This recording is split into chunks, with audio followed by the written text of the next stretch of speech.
Welcome to the Quantum Photons. My name is Aaron, And I'm Stefan. and this is the program for today. Today, it's going to be a bit of an intermix. We're gonna basically build a warp core of ideas and put it in the intermix chamber and see how that goes for us. There's no promises if we will have a warp core breach by the end of the show, or if we'll have a functional, powered starship to journey through the stars. But the point of it is, we're gonna put it together today. So the question of the day that we've been kind of talking about off air is two questions. And in the audience, if you're interested, you can follow along and comment on the YouTubes or send us an email if you're listening on the audio portion. The question is twofold. What is your favorite planet? And number two, what is your favorite Star Trek theme song / intro credit sequence? I will go first because I foisted this upon Stefan early, and he had to think through it, and I don't want to rush him, and I don't want to take advantage. So, my favorite planet, and it's not actually a planet, so I'm cheating, is the moon. I love the moon because it has such a fascinating relationship with Earth. If we didn't have the moon, we would be in trouble because it affects our gravity, it affects our tidals. It has such an impact on us together with the sun, and the duality of those two celestial beings is just really interesting to me in how we depend so much on both of those things for our continued life and our ability to live and exist and not be affected by these random tidal waves that would just destroy us. So that's my planet. I know it's a cheat. My second answer that is it's not a planet either. My favorite planet, which has been exiled from the list of planets, is Pluto, because Pluto is a planet. Pluto deserves justice. Pluto was robbed. Pluto was mistreated. There was no accountability in the process. I'm sure there was, but I don't really care. My logic is sound. I reject your reality and insert my own. So Pluto should never have been kicked out. I get why we did it, but it's also just come on, let him back in. He's Pluto, right? He's just sitting out there all professional dissertation you have of why Pluto should come back. Oh, I will write it. Hear me now. I will write it.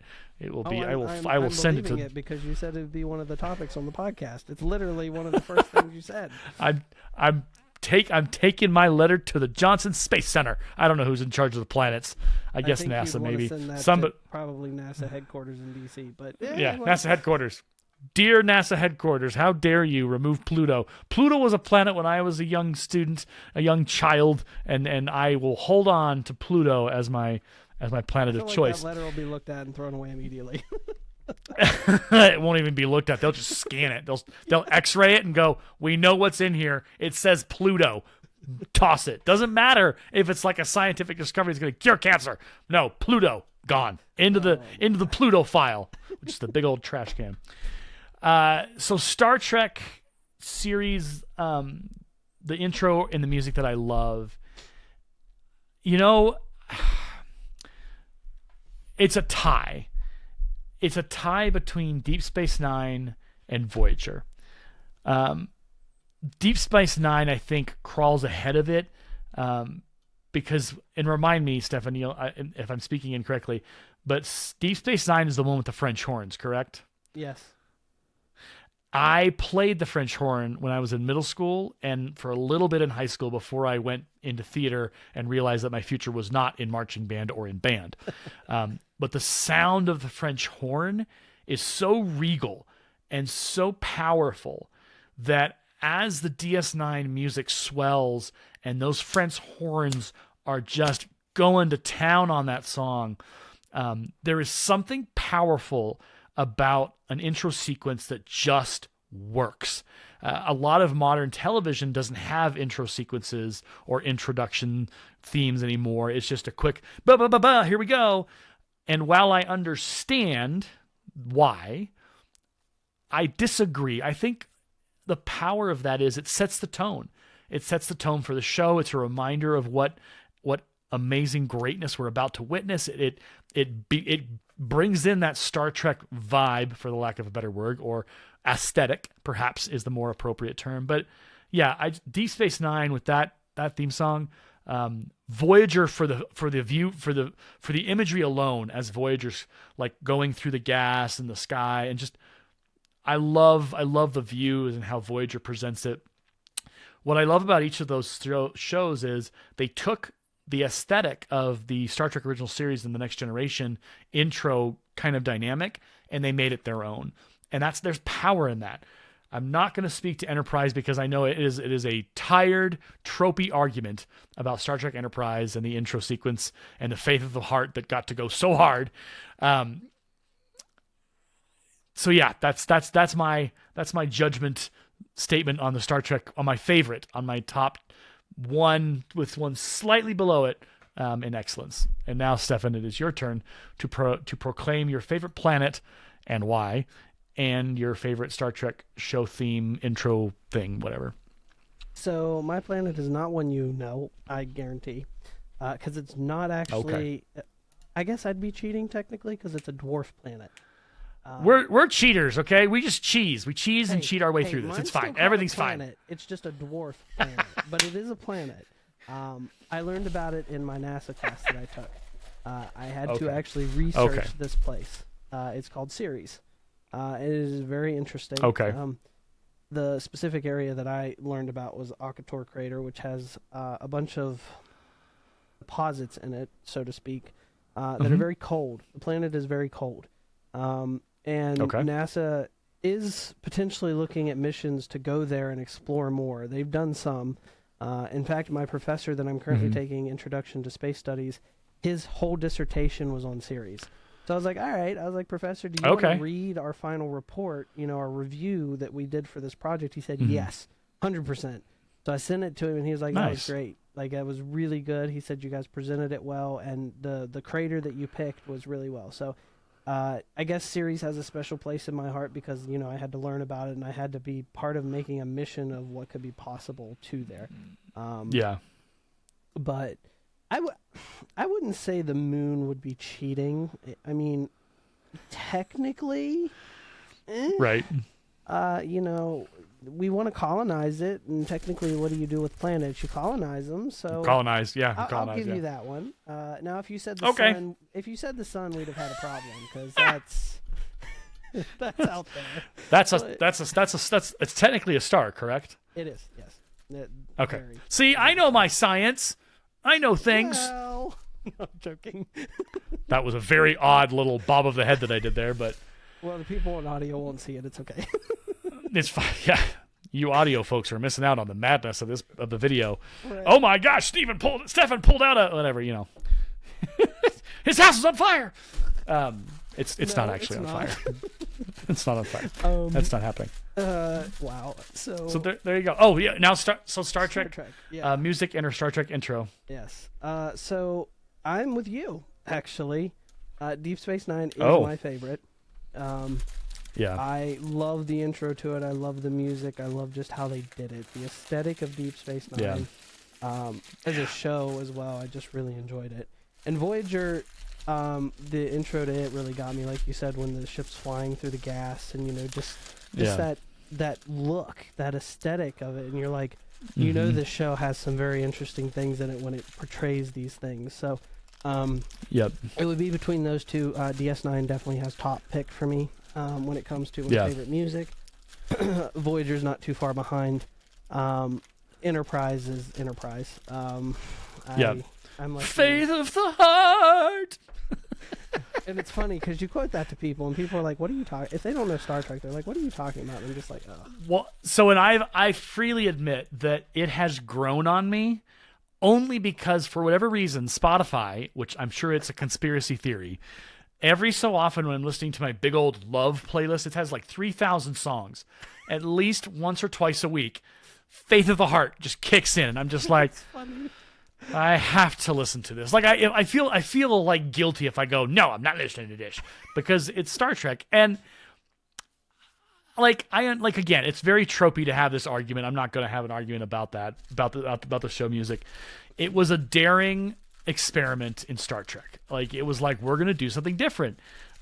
This is the thing about Star Trek that we all know and love about Star Trek fans of all along the spectrum, right? Star Trek fans have views and they have feelings, and a dedicated core of them have feelings about Enterprise and the theme song. I think for the lumps that Star Trek Enterprise takes, because there's a few lumps that it does deserve. The series finale among them is the biggest lump that they should have to take, and I think even the guys who were producing it and the production team in recent years has apologized and been like, yeah, that was a cheap ending. That wasn't the right way to do that. They've also, I think, apologized for Star Trek Generations and killing Captain Kirk, but that's a whole nother issue and a whole nother show. Yeah, completely different. But science fiction television shows and movies struggle sometimes with good story and good stuff. So there's always that, like, hey, is it going to end well, or is it not going to end so much? Stargate for the longest time was amazing. I loved that show, still love it. Stargate Universe, again, there's divided opinions on that show, and that's a lot of, like, the traditional Stargate that we saw was not what Stargate Universe was giving us, which, again, you may love it, you may not love it, but that's the beauty of science fiction, is it can take many forms. Right. So, go ahead. One thing, I gotta correct you for last week. It was brought to my attention. Oh yes. The astronaut in the Challenger explosion was not the person you said. It was actually Krista McAuliffe, yeah. Sally Ride is actually an actress. Yes. I don't know why Sally Ride got stuck in my head. Well, see, when we were doing it, my brain was like, okay, I'm just thinking, Challenger things. No, no. Here we go. Sally Ride was an American astronaut, but her death was natural. She died at the age of 61 in California. Yeah. So. She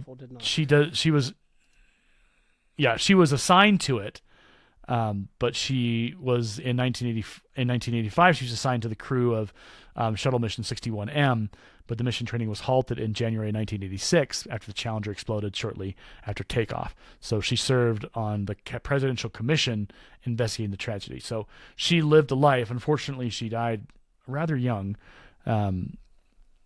But so Sally Ride was a real astronaut. I'm thinking of an actress with a Sally Field. Sally Field is who I'm thinking about. Well, but yes, I got it wrong. Like you said, but I was like, wait, my mind didn't think about it. Wrong mission. Was like, that's not right. I'm like, oh, okay, well, we'll make sure and fix that. Yeah, wrong mission. Mistakes. We're not perfect. Wrong mission. So we do, and we're probably going to make more of them as we go. So buckle up, get your pencils out, and let's write them down. Here we go. And we'll do that every episode. If we get called out, we'll basically run a segment going, the things we got wrong and that we didn't research well enough. Our hope is that list will go. Yeah. We'll work to condense and make that list smaller. Yeah. All right. So when we come back, we're going to do some game talk. We're going to talk about some video games. We have Aliens on the bucket list, but we may mention them a little bit. But next week we are absolutely going to dig into Aliens. It just felt like this week maybe, hey, let's take a talk into some sci-fi and even just some regular old video games, just for the heck of it. We'll talk about science connected to some of this, because obviously some of these are going to be science fiction games and what they got right and what they got wrong. So yeah, we're going to do a little bit of that. So we'll be right back here in just a moment here on the Quantum Photons. So stick with us. Grab a cup of tea. If you're a captain of coffee or a captain of tea or a captain of other beverages, feel free to partake and stick with us. We'll be back after this.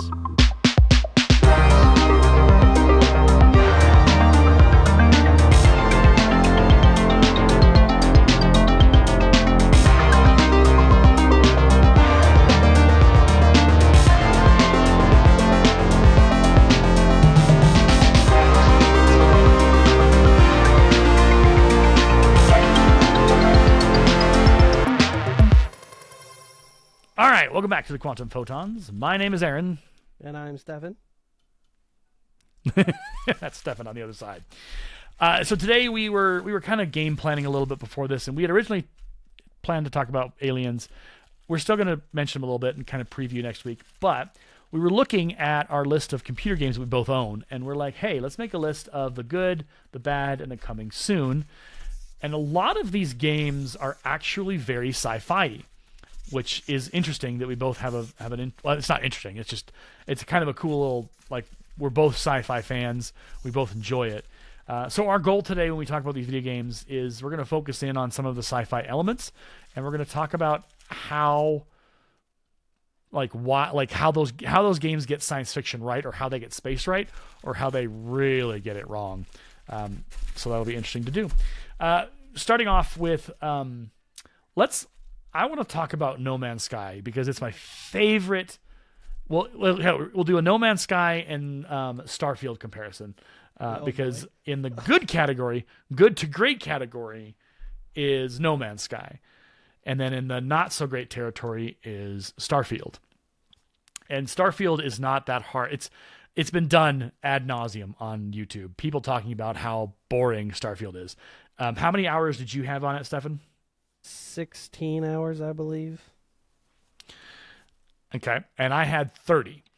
So we were talking about this earlier about how our impressions of the game. Yours was 16 hours in, mine was 30 hours in.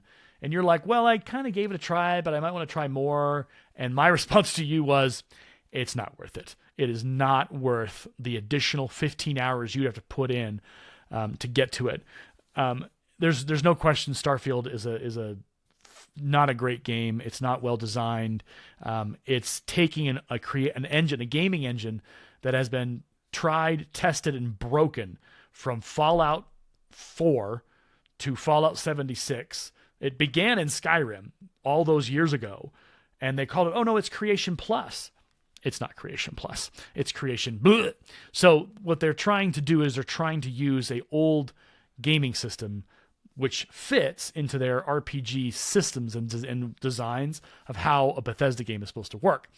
However, you had Skyrim, you had Fallout. None of those games involved space travel. No. You had your open world. You went from point A to point B, and the world was open, and it was very much explorable and engageable, and the loading screens were just when you went into a bigger building, whatever. It was very minimal. So you have that mechanic, and it was a worry of a lot of folks when Bethesda was like, we're doing a new game. And they're like, okay, a new IP, great, this is interesting. What's it going to be? And they went, in space! Oh, okay. You've never done that before. Your engine, I don't know if it's going to pull that off, but okay, all right, well. And so a lot of the lead up to Starfield was a lot of skepticism. There's a YouTuber on YouTube, his name is Luke Stevens.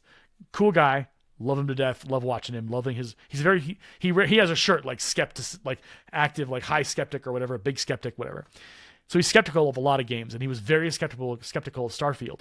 And he was like, guys, they're promising a lot, but this is Bethesda we're talking about. This is the Fallout 76 Bethesda that has never really truly come out from underneath that really bad experience. And so it came out. And there was some fanboys who were like, yeah, it's great, it's awesome. And then it started to drop. People stopped talking about it. People started to turn on Starfield because they realized you can't take a Skyrim or Fallout engine and put it in space. It is not a functional, connective system or game that does what you need it to do. You end up just being in a bunch of loading screens.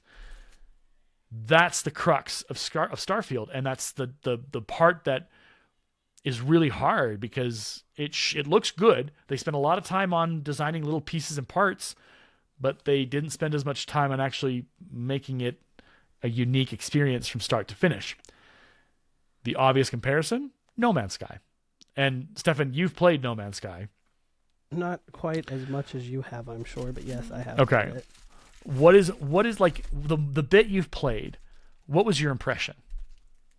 So before I answer that, I don't know if you know this or not, but they actually took most of the Starfield copies of the physical copy of games out of Walmart. You actually cannot buy a physical copy of Starfield anymore. It's only in digital form. So that's a fun thing. But anyhow, I thought you'd enjoy that little tidbit. No Man's Sky. You're welcome. Yeah. No Man's Sky, yes. So obviously, it has a different look and a different aesthetic than Starfield, but the core element of what it does extremely, extremely well. The exploration of planets, getting on your ship, hopping on your ship, and leaving the planet and going to a different planet to explore more, to build and continue. The game is it's very well done. The developers of that game are 100% in constant updates of the game. They talk to their community, they listen to their community, they make sure the community knows what's going on. And that's the signs of good game developers. When they listen to the people that play their game, because they're the ones that ultimately know everything. If you talk to a gamer about a game, they're going to tell you the good, they're going to tell you the bad. And a good developer should take that criticism, whether it's good or not, and they need to take it and actually use it. And that's exactly what the developers of No Man's Sky does. They have done some amazing updates. I haven't played the game in a while, but I have a buddy who plays it. He's played a lot of it. And he gushed and gushed about it, and I was like, all right, I'll try it out. And I've like I said, I've not played a ton of it. Unfortunately, being a college student takes a lot of time, and I don't get a game as much as I used to. But he told me about it, and I was like, all right, I'll try it out. I'll test it. So I took a chance, and like I said, it's a beautiful game. The graphics of it are great. The performance of it runs great. It doesn't have issues. They continue to optimize it. They continue to update it. There's not really anything bad you can say about the game. If you look at reviews, the majority of reviews for that game are positive. And a lot of that is because of what the developer has done to make it better. They've listened to their community. They've done what the community wanted. And they're continuing to refine it to what the community wants. And I think No Man's Sky is superior to Starfield in that manner. Because like you said, Starfield, absolutely, it was built in a broken engine. I mean, honestly, like one of the biggest complaints that I had, and I talked to people about this, was the fact that when you traverse from your ship into space, it's a loading screen. That is so disappointing. Yep.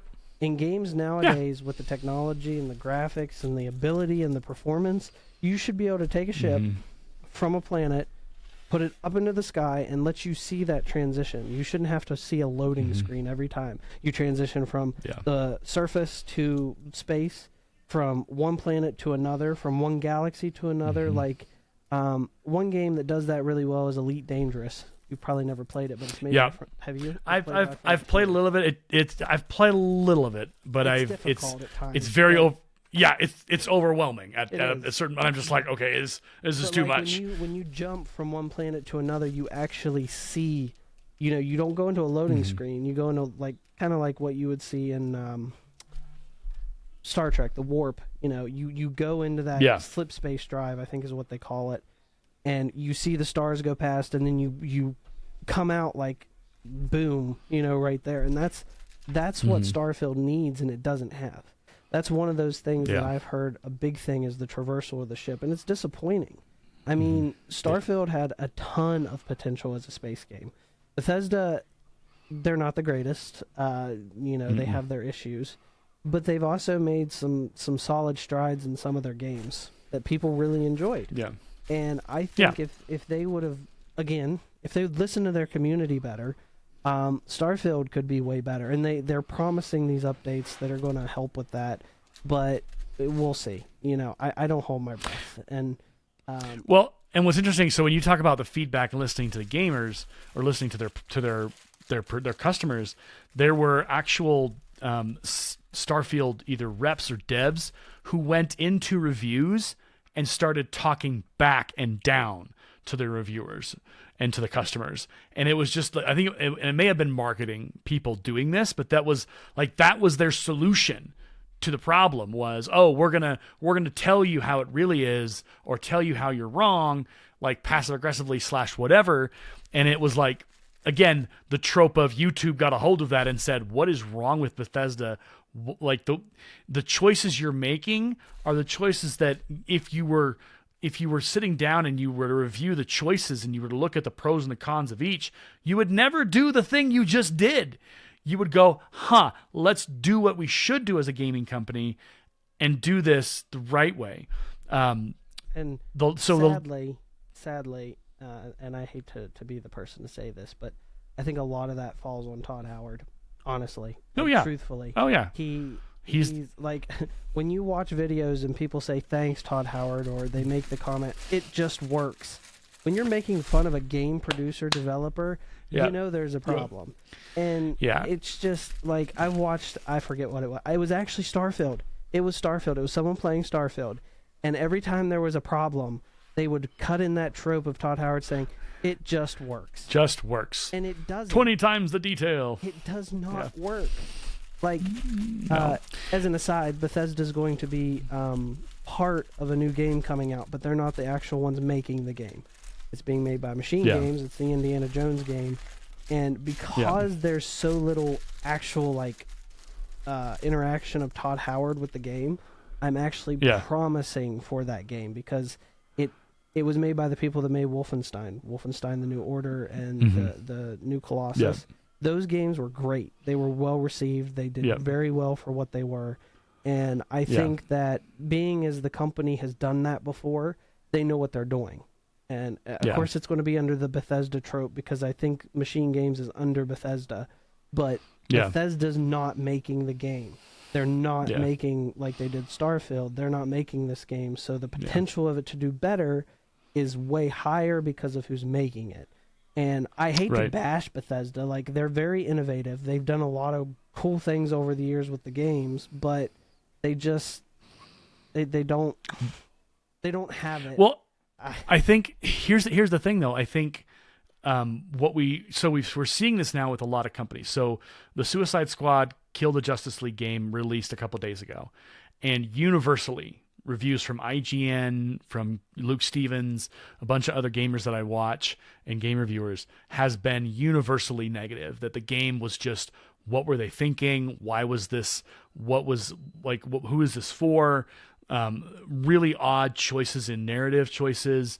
And it's a full price game. And they said the single player experience is only like maybe 20 hours long.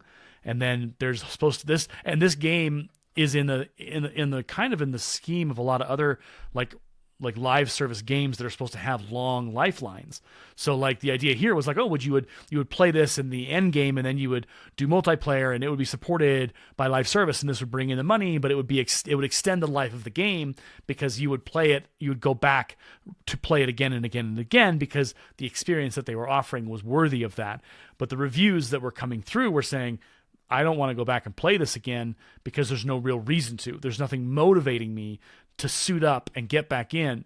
Some odd narrative choices with how the Justice League characters are treated. Spoiler alert, the reason why it's Kill the Justice League is because Brainiac has taken control of the Justice League through mind control and is using them to destroy the world. And so the Suicide Squad has to be the good guys and stop them, and they have to kill them in the end.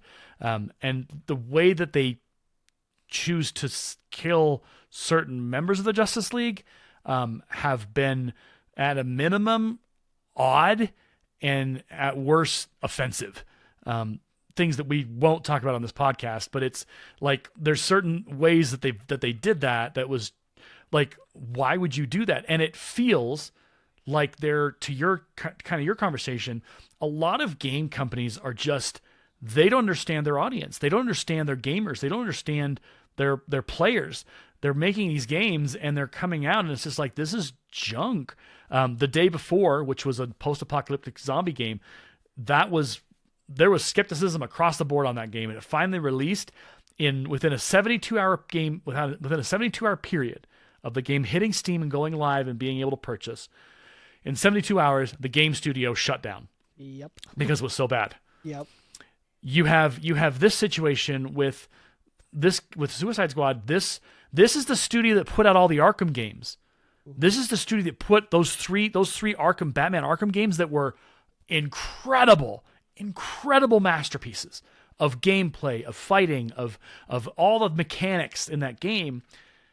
And this studio, this is the best they've got since then, and it's been a few years. So it's not just, I don't think it's just a Bethesda issue. I think it's a gaming industry problem, because they're putting like Greedfall, the game we talked about, was put out a couple years ago. It was pretty underwhelming. Redfall, which was an absolute disappointment beyond any kind of measure. But there have been so many disappointments that have come out, and you're just like, and these are big. These are not small-time independent studios. These are big companies putting out absolutely worthless games. It an independent studio? Well, it was by Fantastics, yeah. But the thing about that is there was a lot of like hype leading up to it. Like, and they were hyping themselves up, and they were selling themselves off as a professional game company. Like the trailers and the gameplay footage that we were given. I saw that, yeah. And then the comparison with what we got was like, you lied to us. Right. You absolutely lied to us. You sold us on something that absolutely doesn't exist. And then you tried to tell us, oh, well, we're going to improve it like everybody else does. But there was no, you couldn't even see the improvement. Yeah. And so there's been a lot of games where they've come out and it's like, this is not what the gamers wanted. And so yeah, it's Forspoken was another one. Forspoken was just like, nobody asked for this game. And the characters were irritating. You didn't care about the main character because the way she was written and the way she was put through the game and the mechanics was just disappointing. And so there seems to be this ratcheting up of poor game creation, and not, like I said, these are not independent studios. Some of these studios are award-winning, like continual, like have made great games in the past, but something's happened. And I wonder, this is a theory for now and we can move on to the next thing, but I have a feeling, I don't even think it's a feeling. I think I could pretty much prove this if I really got into it. But the Battle Royale, MMO, churn and burn situation that is really driving a lot of these live service games to put in that multiplayer additional piece to extend the game's life comes at a sacrifice of the narrative long-term game production. Whereas you could get a Skyrim with DLCs that really made for a deep and involving storyline that you do want to go back and play. I have gone back to Skyrim just this last month and a half, and I am playing back again with these storylines because it's satisfying to experience. It's satisfying to determine the direction your character goes. It's satisfying to see and hear and engage with that story because it's a well-done story. But there's not a lot of modern games that I would go back, like we were talking earlier, like Assassin's Creed Odyssey. Absolutely, I do go back and I dip my toes back in that game. I swim in its water because it is so narratively interesting. And the world is huge, and there's a varying amount of activities to do, and there's so much pieces and parcels, and the DLC is interesting. I mean, you get to go figure out Atlantis, and oh my gosh, the replay value is there because you can choose and pick and choose what you want to do. There is not a lot of games right now that are able to do that. Baldur's Gate 3 was the last real boom. This is an amazing narrative game, and people love it. And it scared everybody. When Larian Studios finally published Baldur's Gate 3 and took it out of early release, there were videos, there were tweets about game studios going, don't hold us to that standard. It's impossible. And it's like, it's not impossible if Larian Studios can pull it off. They're not an EA. They've managed it. How can they do it and you can't? And so there's just this angst, I think, in the gaming community where they're looking at these gaming companies and going, look, we know it can be done. Why aren't you doing it?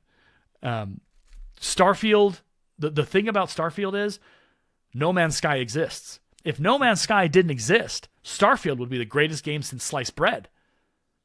But No Man's Sky exists. Therefore, Starfield is the lesser game because you can do so much in No Man's Sky. You can take off from a planet, go through the atmosphere, and fly to the moon.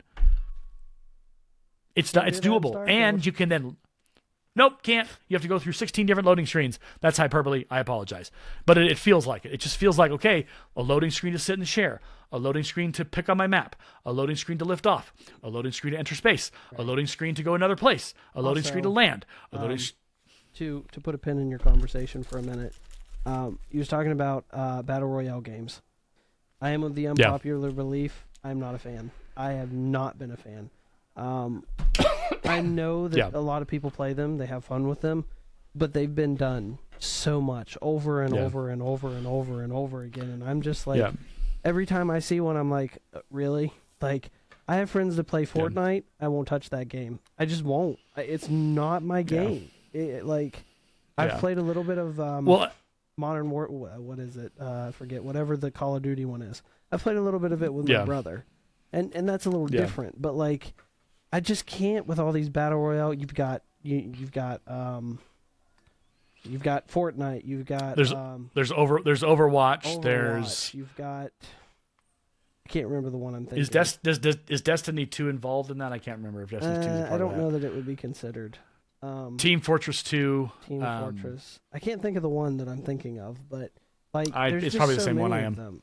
And I've played Overwatch. You know, it can be a fun game to play at times, but like I play it with friends. Let me premise that. I play it with friends. That's the only way I get replayability in games like that. Yeah. The only game that I've really played big time is Paladins, and it's not even made by a big time studio. It's made by High Res Studios.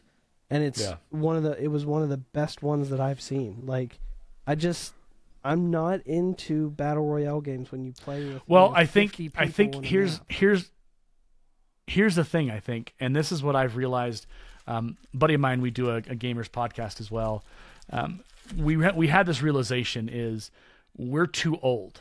And it's not that we're old or elderly, but you get to a certain age and you age out of the Fortnite. And I mean, admittedly, Zoe on our Nerds by Screenlight podcast, she plays Fortnite and loves it. And there's no shame in that game. That's her release. That's her being able to go and just be here and have her fun. But overall, gamers of a certain age, when you get to a certain point where you can't play Fortnite for 15 hours.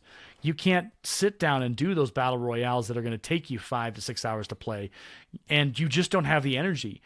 There's just this thing about gaming as you get older that you leave behind, and I'm not going to, this is the wrong word, but it's the best word I can, like the childish games of old where you're like, okay, the battle royale is no longer fun.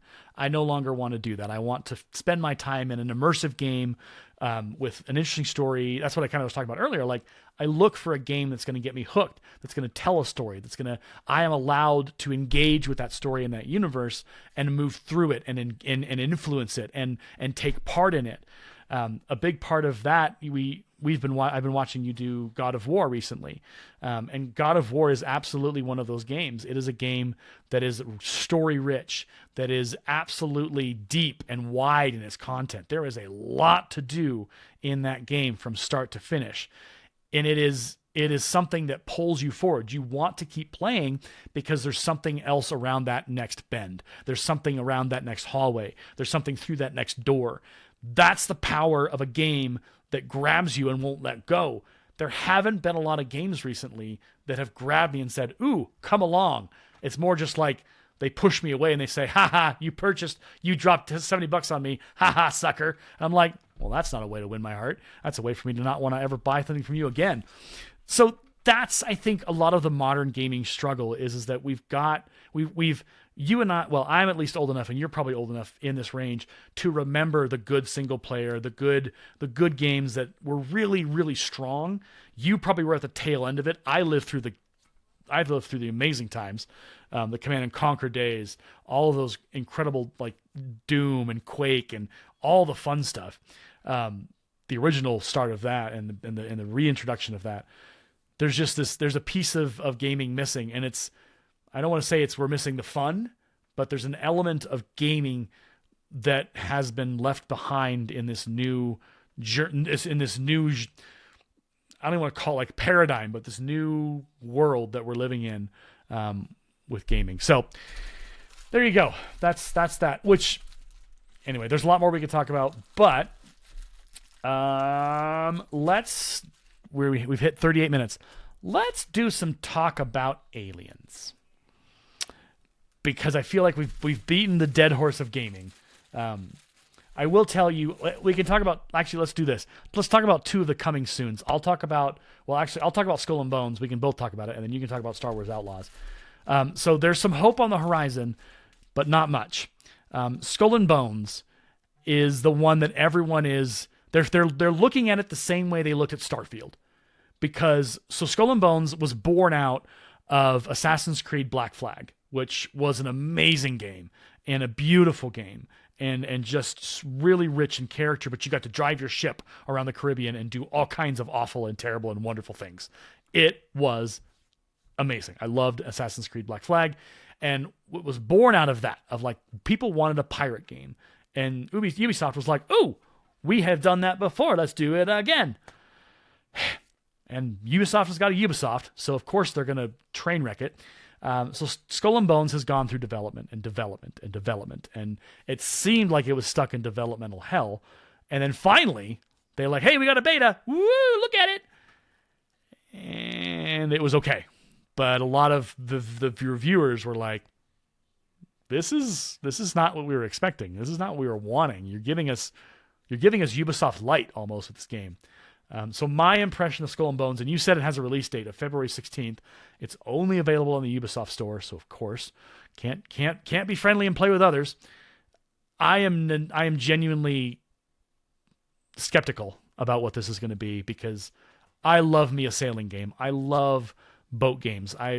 Back in the day, before it was a thing on Steam, I bought Ship Simulator. Like, I have the disc somewhere in my casing, and all these things. I have Flight Simulator, like all this fun stuff. And I don't know.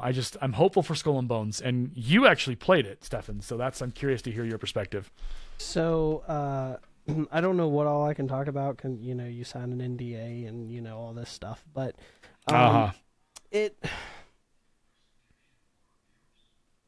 it surprised me, I guess you would say, like what gameplay I got to play.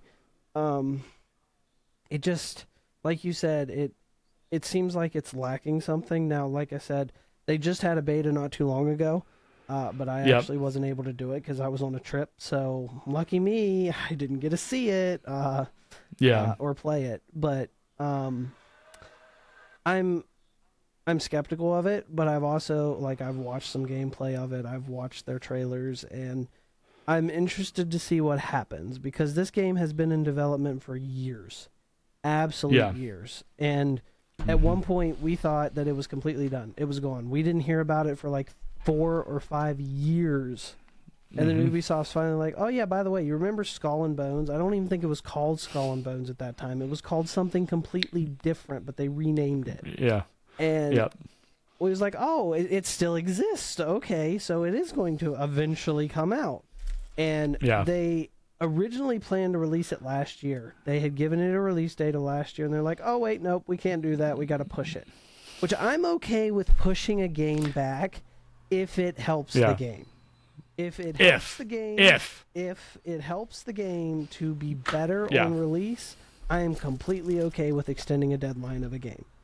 As an example of that, Assassin's Creed Unity. That game was atrocious when it came out. Full of bugs. Absolutely horrible. Yeah.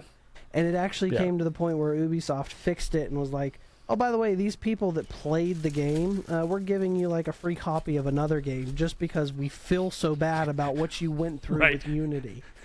And the collective guilt was so much. They're like, "Here, have this." I never played Unity fully, but I watched it when it first released, and it when you jump off a building and you just go straight down out of the map and you die, that is horrible.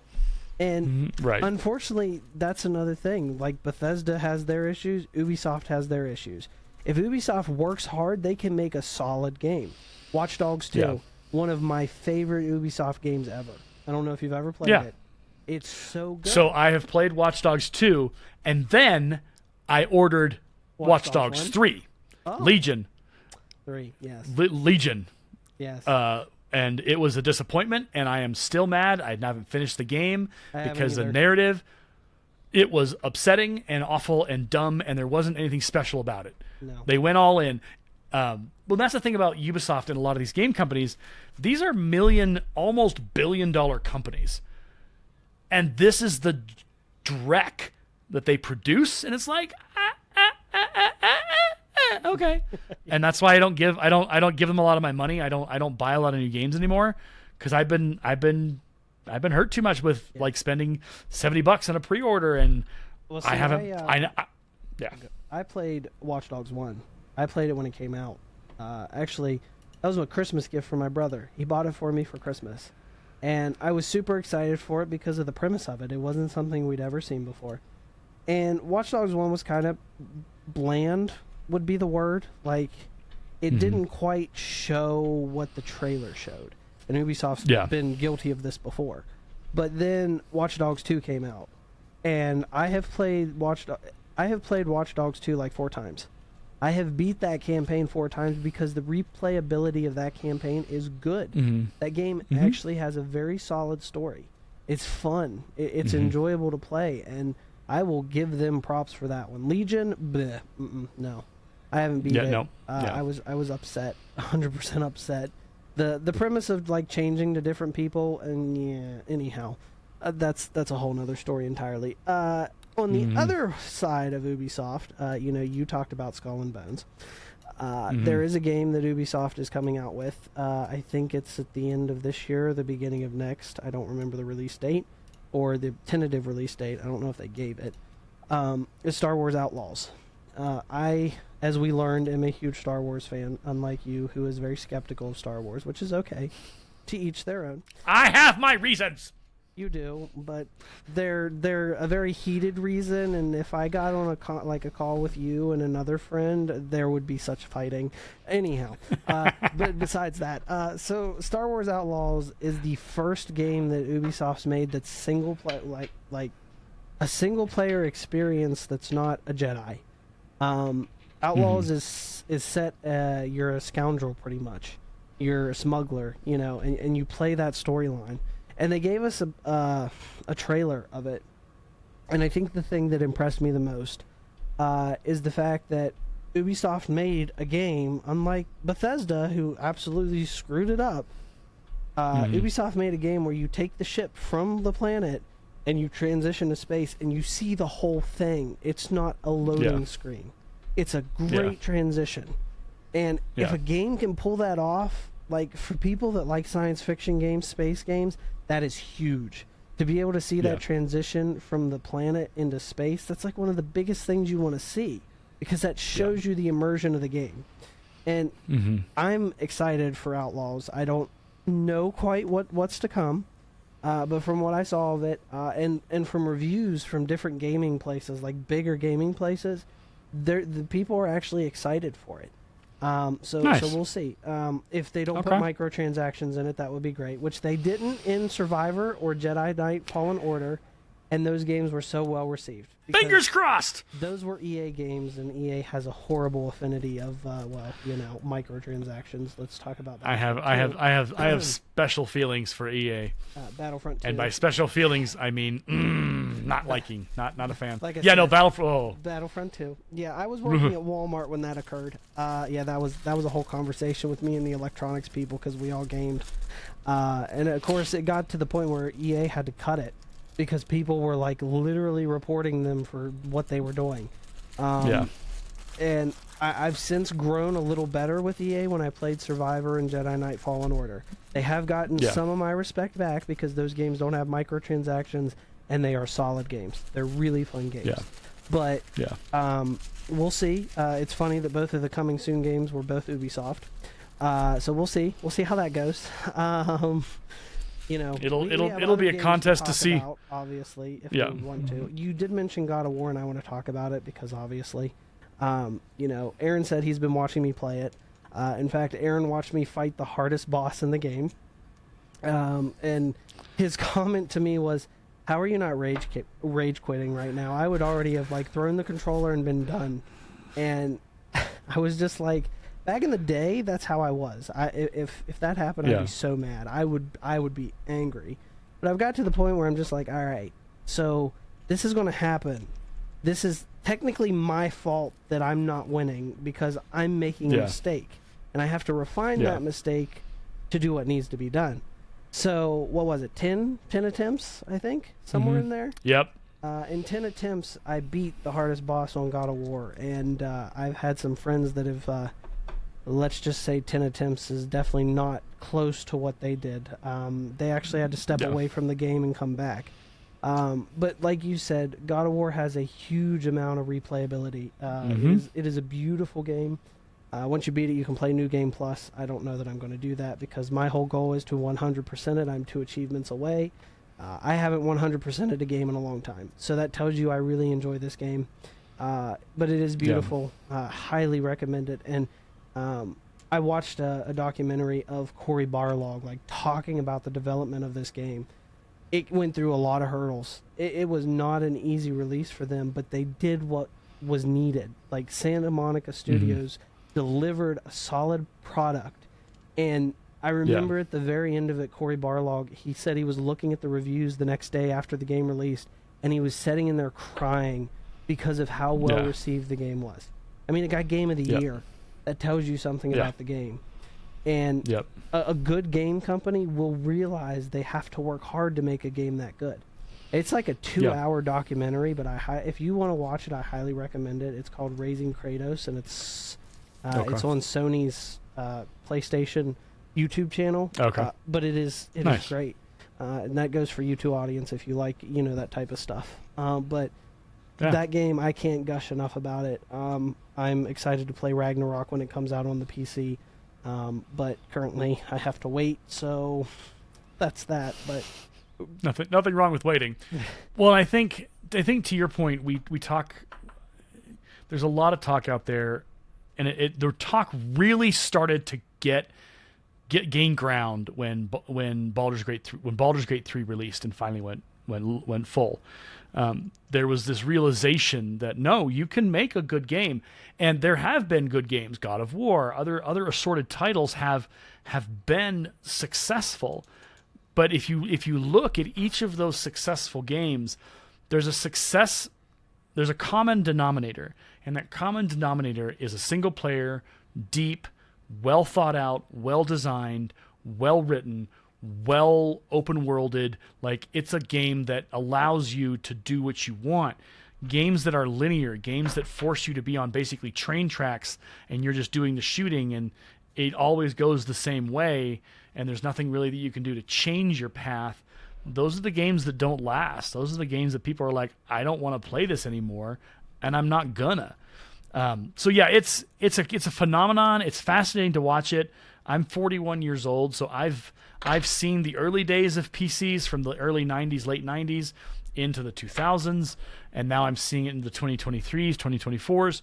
And so it's really interesting to kind of reflect on that body of work and go, wow, what we had then and what we have now and what we had in between. It's a very interesting study of the gaming industry and the direction that it's going, that it's gone, and how it's going to work. So that will definitely be a deeper conversation at some point down the road, I think, that we can have, because there's some history there with gaming companies, and EA has a special place in my heart for what they've done to The Sims 4 and everything like that, and there's a lot of conversations there.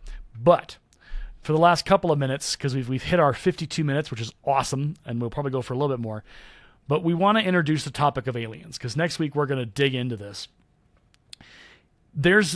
So obviously the aliens history, we talk about Roswell, we talk about Area 51. There's a lot of mystery, a lot of mythology, a lot of a lot of scuttlebutt out there. There's been documentaries, there's been exposés, there's been all these things. What is continually and routinely interesting to both myself and to others who are professionally involved in the UFO situation is that the United States government has never come out and said it's not aliens. They've just said whatever we do at Area 51 is top secret. It's not like, this is not for your eyes. It's protected. Like, there is security at Area 51 and warnings that if you go to Area 51, there is a 95 to 100% chance if you do try to scale, you're going to get shot. Like, that's going to happen. You're going to die. There was a big deal a couple of years back where people were like, we're going to storm Area 51. And it was the dumbest imaginable thing you can think about. And they didn't obviously storm the gates at Area 51 because the government was like, look, you need to understand this is serious. I think because there is that level of seriousness, it's really hard to ignore the fact that there is something at Area 51. Something's there. What it is, no one says. And there's a bunch of secondhand content or secondhand knowledge or secondhand ideas about what happened in Roswell back in the day, what's happening at Area 51 now. And there's been a lot of conversation recently because there's been a push to declassify a lot of the UFO information and documents. one of the most startling pieces of evidence that nobody is able to refute is there's footage in the last 2 or 3 years that's been released, or been released anonymously, or it's been released by the government, where our fighters are chasing and tracking these balls of light. And they're physical. They're seen on video. They're seen by people's eyes. It's not like it's a hallucination. And they actually move. They react. They engage. They do things. Like, it has been documented. And there's no explanation, because there's no real country aside from us who has the ability or the possibility of creating such technology. And so there's been this big push to, like, what is the answer to this question? Like, what's going on here? And there hasn't been a lot of answers.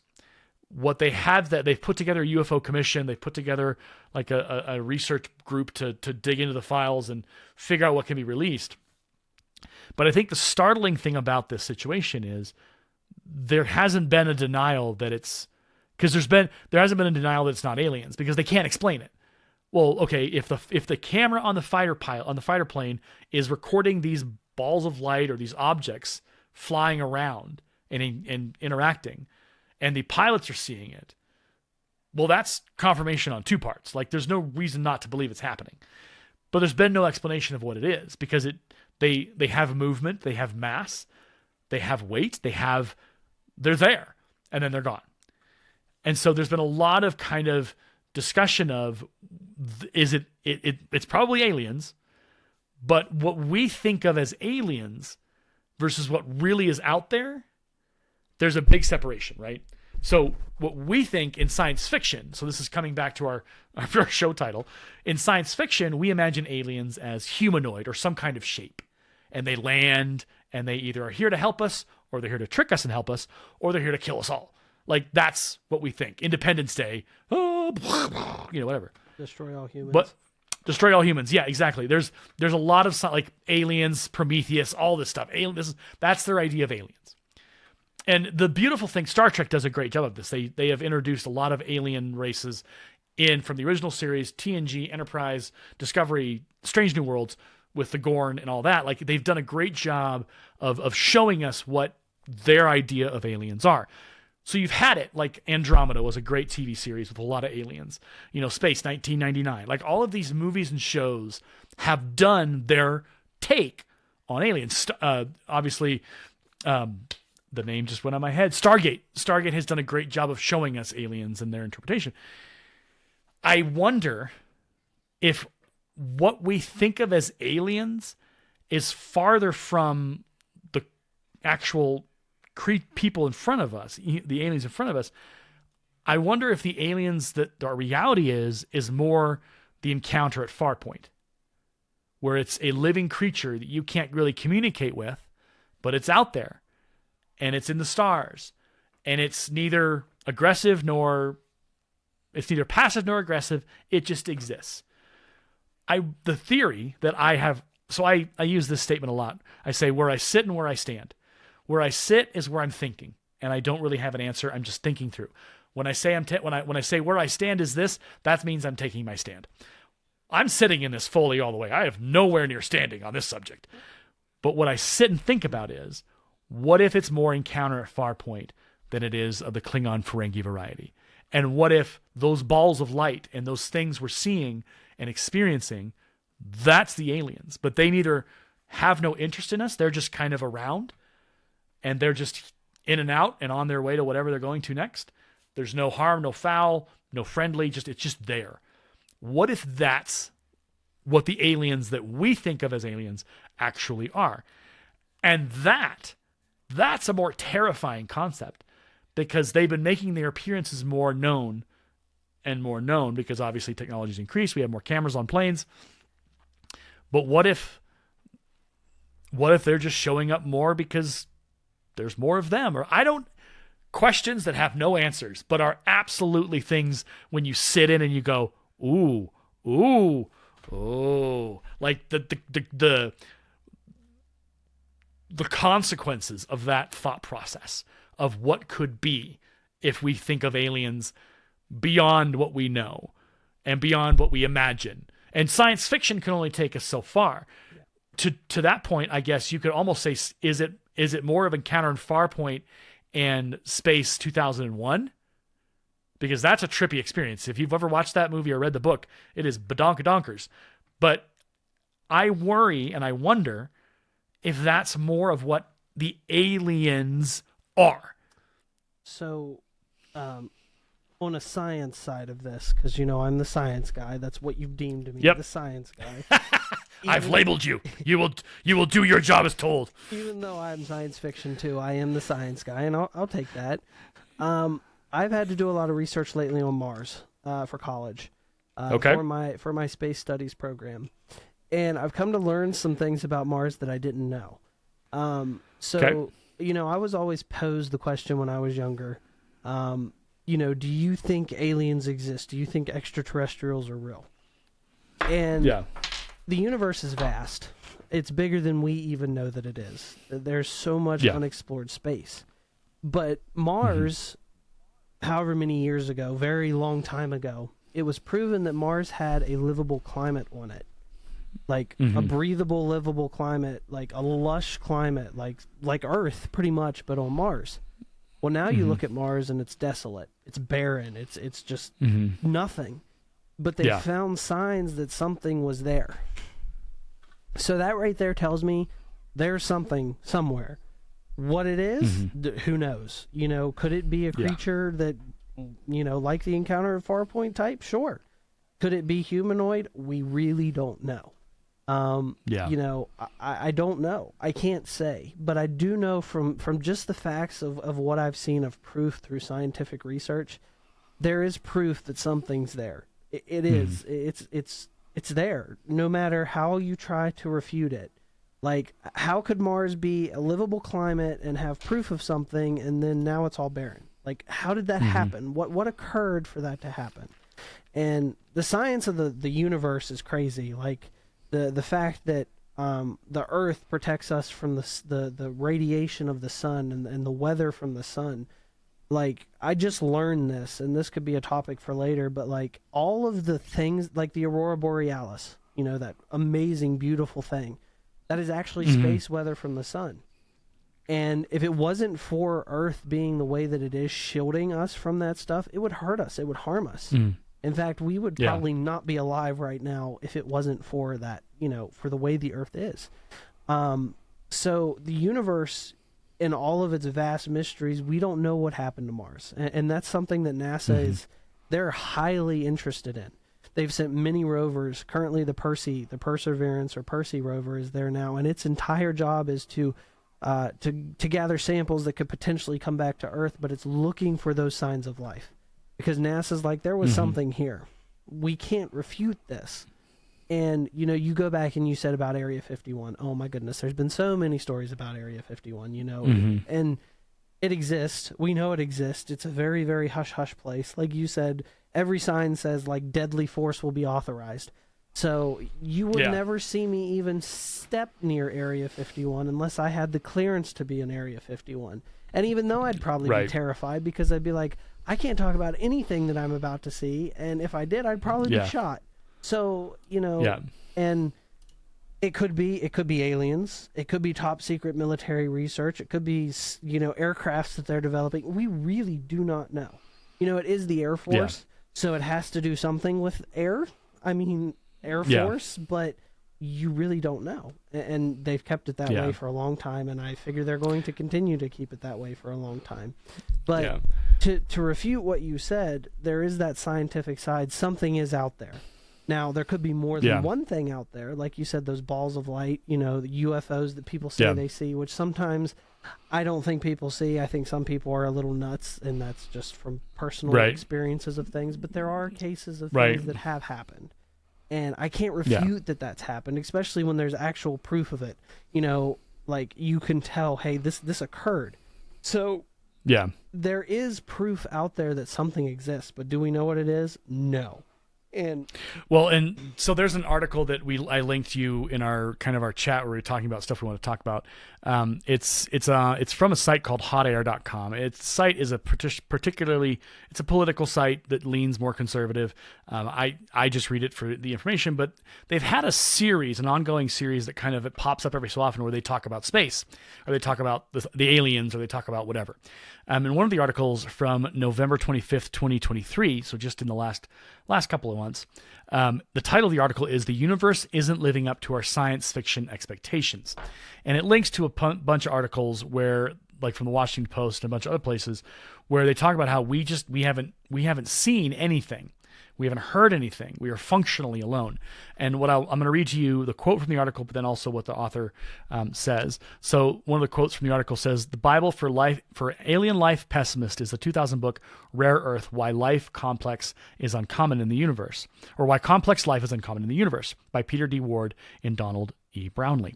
The controversial book argued that Earth is unusually blessed with conditions that make complex life possible, such as having a giant planet Jupiter in just the right spot to run interference against dangerous comets. Again, Jupiter does a good job.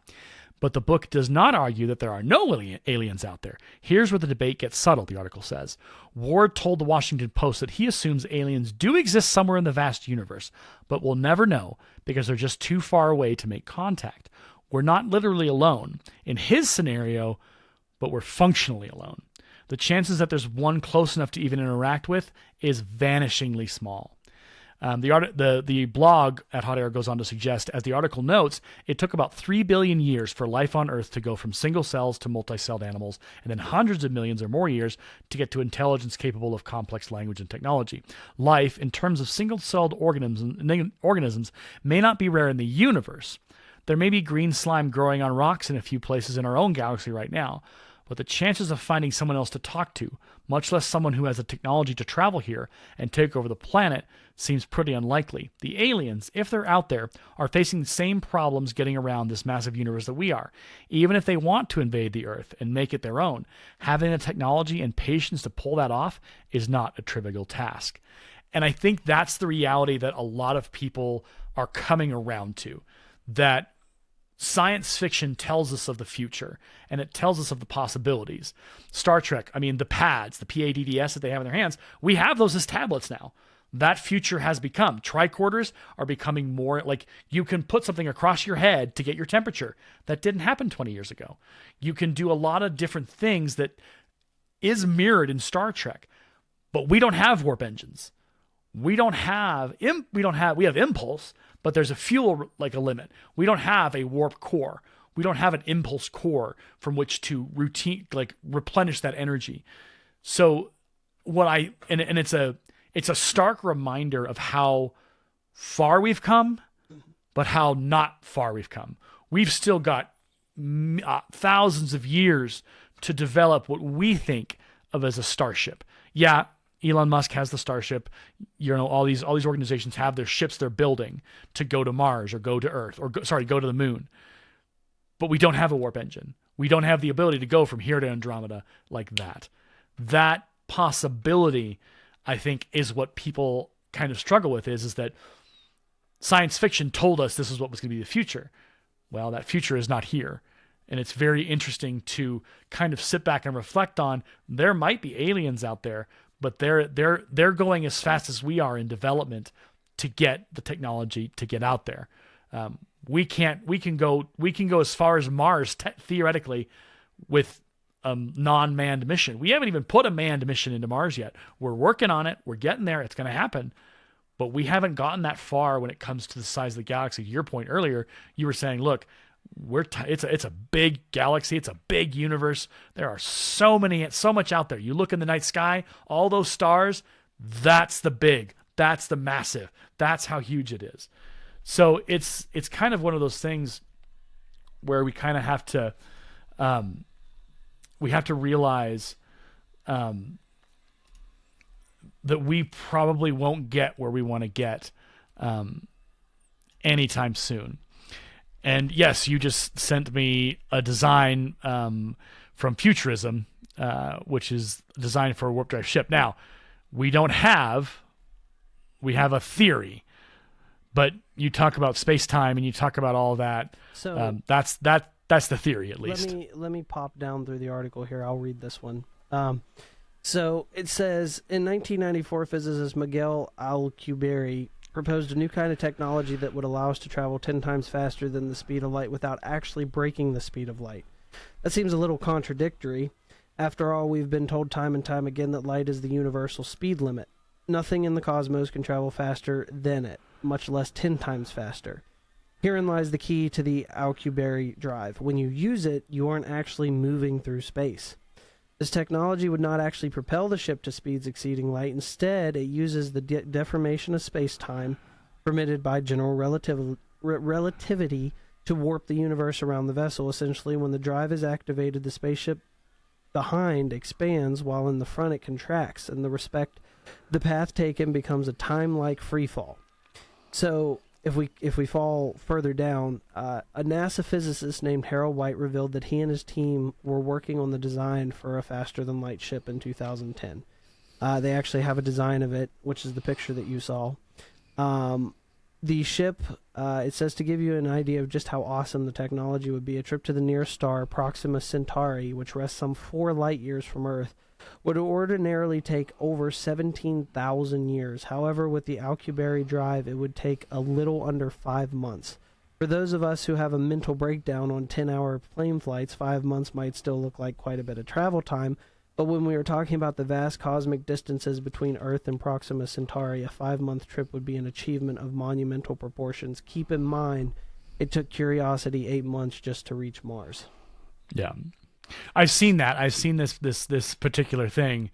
I think the part of it that is the struggle is that we don't actually have that warp drive built. We have an idea, but it's similar to a lot of theories that we've got ideas on, but to actually test that theory, that you have to put either someone in that test ship or something in there to see what happens. Because yeah, you got to, and I would not be that person. I would not be willing to take that risk. There are people who are like, yeah, let me be the test pup, let me be the test pilot, let me do that, let me take my life in my own hands and take that risk. But for me, I'm just like, no, sir, Bob, not today. I do think it's funny. The name of this ship that they're going to propose is called the IXS Enterprise. Yes, I did see that. That does make me laugh. So there you go. There's the aliens kind of overview. Next week we'll dig into some specific stuff. We'll talk about space flight. We'll talk about practical. We'll talk about the impractical. We'll talk about what does the future look like, because when commercial space travel came into being with Virgin, with Elon Musk and his company SpaceX, there was a lot of excitement, but the excitement was tempered with, well, it's not actually commercial space flight. You're going to go up, you're going to orbit, and then you're going to come back down. Like, you're not traveling to the moon yet. You're just kind of in space and doing a little bit of a limited experience, and then you come back down. How that looks in the future of longer trips and longer trips to certain places, who knows? But right now, I think what we're restrained by is the technology we have access to and the abilities and the engines we have access to at this time. Because right now it's less of Star Trek: The Next Generation, and not even Enterprise. We are still in that pre-period of getting space flight developed and being able to do what we want to do. So there we go. That's your introduction to aliens, and we'll have more next week for sure. Any last thoughts, Stefan? So yeah, we sprinkle some science in here. Obviously, we talked about warp drives because, of course, we did. You was talking about yes. SpaceX. So Elon Musk is doing something that I can understand why he's doing it, but it's kind of crazy. He's buying oil rigs, decommissioned oil rigs, and he's going to make them where they're going to be launch pads for Starship. Because his plan is to colonize Mars, and to do that, he needs a lot of ships. He has a lot of resources heading that way a lot of the time. And if you actually go to if you go to SpaceX's website, you can actually watch a video of what their planned concept of that trip would be. And they're working hard towards it. Starship has developed a lot since it first started. It still has a long ways to go. But it is a ship that it's something to see for sure. And the fact of the matter is, they want to catch that ship, stage 2. They want to catch that back down on Earth with the launch pad. They have chopsticks, is what they call, and they're like arms. They want to land that ship straight back down and catch it in there. I'm very interested to see when they do that. I'm not going to say they can't. I mean, they made a booster land on drone ships in the middle of the ocean, but it's going to take a lot of time. And that's his plan. You know, he's helping NASA get to the moon, but his ultimate goal is Mars, and he's pushing towards it with all available speed that he can. You know, he's already hired people to look into mining stuff for Mars and other planets, and that's another huge thing about space. If we can master getting into space and further out, you know that companies are going to go mine resources because they're there and they're viable. Yeah. And if they can get there, they're going to do it. And you know, we had this conversation in my class, and this is just a little precursor end to this whole thing. But between me and you, Aaron, I'm gonna ask you straight up. Do you think that the amount of money that NASA gets yearly is too much? No. Okay. Question mark? So people in Congress, but also humans, people that don't understand science, they complain. They complain about the amount of money that NASA's using. They complain about the amount of money, and they don't understand why. They don't understand why they take that money. Well, if you look at your phone, a lot of the technology that comes from your phone came from space. Yeah. And that's what people don't understand. Your medical milestones, that's come from space. It takes money to get to space. We talked about this last week. It is an expensive venture to get to space. But when we were wanting to get to the moon, we didn't care about the cost. It was all hands on deck. All the money, we're doing it. And that's the thing that people need to understand. Exploring space is expensive, yes. You know, that money it's a lot of money. But to do what needs to be done so that we can get to those achievements, to bigger achievements, to get, you know, better technological advancements, you got to spend that money. And that's probably one of the hardest things that I've had to deal with when it comes to conversations with people. And being as I've taken a class, you know, to learn missions, I know firsthand how NASA budgeting is. Nightmare. It's a nightmare. Exactly. But it's just, and, you know, we were talking about aliens, so to throw that in there, if we want to make ships capable of that, you got to spend money. That's not going to be free. We don't, nothing in America is free. Everything is paid for in some way, capacity. You got to use money. And the space venture, spaceships are expensive. Like the space shuttle, the production of it was like in the billions for just one space shuttle.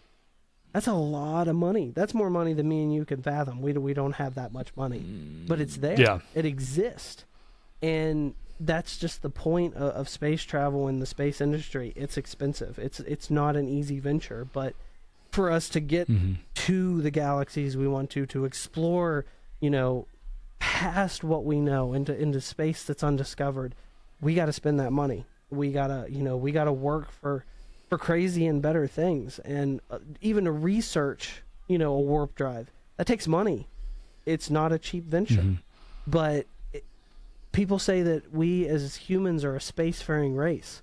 Well, if we're a spacefaring race, we need to be able to make sure we can be open to the fact that we got to spend money to get there. It's not cheap. And so I guess that's my ending for the episode, you know, because like you said with aliens, they're out there, but they're way out there, way past anything we can get to. Yeah. We want something capable to do that. You know, it takes research and lots of time, and we're still far from that point. I mean, our rockets have come a long way since the Saturn V, but we're still way off from the point to travel interstellar space. I mean, the probe, you know, the Voyager probe, Voyager 2, because Voyager 1's inactive now, it's taken years and years and years for it to get to where it's at. So that's the thing, people, you know, you just got to understand that we're not there yet. You know, we want to be like Star Trek, but we're not there. And the future. We don't know what the future holds or anything like that, but people are trying. They're trying to get warp drives. They're trying to make that possible because we want to know more about the universe. The universe is an amazing place. I mean, you go and look at pictures from James Webb Telescope and you see the universe. It's beautiful. It's a thing of beauty, and it's unexplored. We don't know what's there. So that's my spiel for the ending, I suppose, just to give a little science poke at the end. Well, and it's the opening of Star Trek, the original series, and Star Trek: The Next Generation is space, the final frontier, the last opportunity for us to seek out new civilizations and undiscovered stars and all these things, new life and new life civilizations, and it's going to take time. And if we're willing to put in the money and put in the work, it's going to take us more than a couple of generations or a couple of lifetimes to get there. But if our humanity is truly defined by our inquisitive nature of wanting to go to the next step, to the next star, to the next place, to the next planet, to the next edge of the universe, we can't not seek out that future. And is it going to cost some money? Absolutely. But if we are going to validate the fact that there is more to see in the world, in the universe, in the galaxy, then we have to accept the fact that we need to do the thing and put the money in the thing and get the thing up in the air and send it on its way. So that is a fantastic way to end the episode. Until next time, next week will be a full aliens. I'm sure there'll be some conspiracy theories. I'm sure there'll be some fun and frivolity involved, but we're going to take a serious look at this alien thing through a couple of different lenses. So if you're watching now and you have some ideas, or you want us to talk about something specific, you want us to dig into something specific, feel free to comment down below on YouTube. If you're listening on the audio portion, send us an email, adelayedteacher@gmail.com. Again, adelayedteacher@gmail.com. Until next time, my name is Aaron. And my name is Stefan. And as Stefan says, clear skies is all we seek, and the final frontier is where we want to go. We'll see you on the next one. Good night, everybody.